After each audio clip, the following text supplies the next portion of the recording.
Raymond के share में आज हम देख रहे हैं कि थोड़ी सी प्रॉफिट टेकिंग है, लगातार ये शेयर चला हुआ है।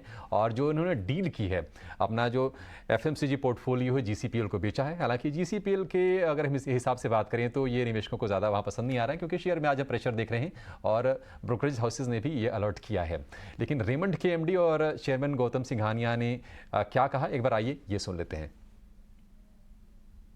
98 साल के इतिहास वाले रेमंड ग्रुप ने आज कई सारे ऐलान किए हैं, जिसमें डीमर्जर से जुड़ा हुआ ऐलान है, 2 अलग कंपनियों की लिस्टिंग से जुड़ा हुआ ऐलान है, अपने एफएमसीजी कारोबार को बेचने का ऐलान है। और इसी पर बातचीत के लिए मेरे साथ है रेमंड के मैनेजमेंट, मेरे साथ है गौतम सिंघानिया जी और अमित अग्रवाल जी। सबसे पहले तो हमारे साथ जुड़ने के लिए बहुत बहुत शुक्रिया सर।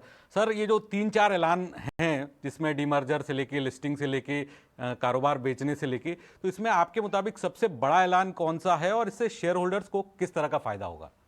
देखिए, एक तो जो कंपनी हमने बेची है एफएमसीजी की, वो जाएगी तो उससे कैश आएगा। वो cash will help us to do demerger. Demerger करने से लाइफस्टाइल बिजनेस को हम लोग रेमंड कंज्यूमर केयर में डीमर्ज कर देंगे। वो डीमर्जर से 2 अलग अलग कंपनी बन जाएंगी, क्लियर प्ले कंपनी बन जाएगी। तो इन्वेस्टर को क्लैरिटी मिलेगी। अगर उसको टेक्सटाइल लाइफस्टाइल में इन्वेस्ट करना है तो अलग कंपनी है, रियल एस्टेट में करना है तो अलग कंपनी है, और इससे हमारी शेयर होल्डर वैल्यू बढ़ेगी।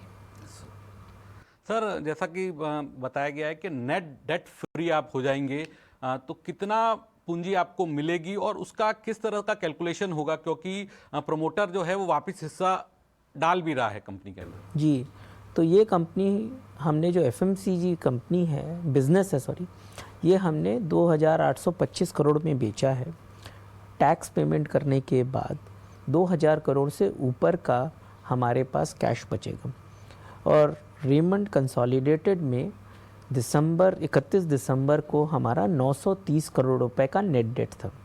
तो अगर आप देखें प्रोफॉर्मा बेसिस पे, तो 930 करोड़ डेट था, नेट डेट था सॉरी, और उसके सामने 2000 से ज़्यादा कैश है, तो वो एक दूसरे को पेमेंट करके फिर भी कैश बचा रहेगा। अच्छा, लेकिन सर इसमें ये चीज़ आपसे समझना चाहूँगा कि आपने कहा है कि कैश बचा रहेगा, लेकिन जो आप अपना एफएमसीजी कारोबार गोदरेज को दे रहे हैं, तो ये लाइफस्टाइल कारोबार में कितना हिस्सा वो कंट्रीब्यूट करता था, अगर हमारे दर्शकों को आप बता पाएँ?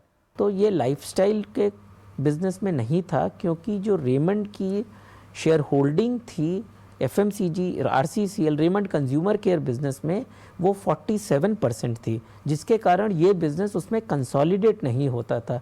इसको हम अपने जो प्रॉफिट लॉस है या इनकम स्टेटमेंट है, उसमें शेयर ऑफ एसोसिएट प्रॉफिट और लॉस ऑफ एसोसिएट्स में डिफाइन करते थे। इसलिए न तो वो रेवेन्यू में, न कोई भी लाइन आइटम में कंसोलिडेट नहीं होता था।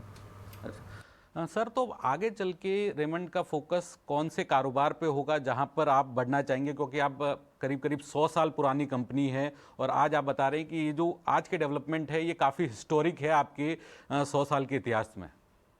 आगे जाके देखिए, लाइफस्टाइल अपनी एक बिजनेस होगी, रियल एस्टेट अपनी दूसरी बिजनेस होगी, और इन दोनों पे फोकस रहेगा और इन दोनों को एग्रेसिवली ग्रो करेंगे हम लोग।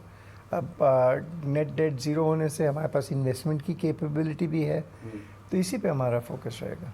और सर, आखिर में इतना सब कुछ करके एज ए प्रमोटर आपको क्या हासिल होगा? देखिए, आज मैं तो खुश हूँ कि जिधर हम लोग थे 3 साल पहले, आज हमने शेयर होल्डर को अच्छा रिटर्न दिया है 3 साल में। आगे बढ़ते भी हमको वही करना है। हमारा जितना शेयर था हमारे इसमें एफएमसीजी में, हमने पूरा पैसा कंपनी में लगाया है टू रिड्यूस डेट, तो इससे ज़्यादा कमिटमेंट मैं क्या दिखा सकता हूँ। अच्छा, और सर रियल एस्टेट पे फोकस बढ़ेगा, क्योंकि हाल ही में जो आपके प्रोजेक्ट हैं वो काफ़ी पॉपुलर रहे। आपने तय सीमा से, जो रेरा की डेडलाइन है उससे पहले उसको कंप्लीट करा, और बड़ा मुंबई जैसे जगह पे, मुंबई एमएमआर के अंदर आपका काफ़ी बड़ा लैंड बैंक भी है, तो वहाँ पर हम देख सकते हैं कि भविष्य में आप बहुत बड़े प्लान्स के साथ आएंगे? अभी तो काफ़ी डेवलपमेंट कर रहे हैं। आगे बढ़ते हुए रियल एस्टेट का महत्वपूर्ण हमारे ग्रुप में बढ़ते जाएगा। जैसे जैसे बढ़ते जाएगा आप और प्रोजेक्ट देखेंगे।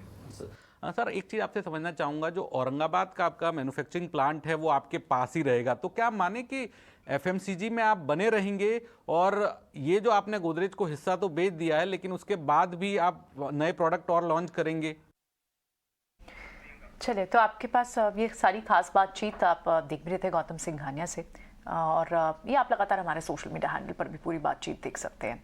लाइफस्टाइल बिजनेस को डीमर्ज किया है, कंपनी डेट फ्री होने का अपना टारगेट रख रही थी और ये हमें उनके CFO अनिल अग्रवाल पहले ही भी बात करके गए थे जब पिछले कुछ क्वार्टर्स में आए थे वो कि कंपनी का फोकस पूरा कर्ज मुक्त होना और स्टॉक में मूवमेंट भी इसलिए दिख रही है और ये सारी स्ट्रेटेजिक अनाउंसमेंट्स और स्ट्रेटेजिक प्रैक्टिसेस उसी के लिए हो रही हैं।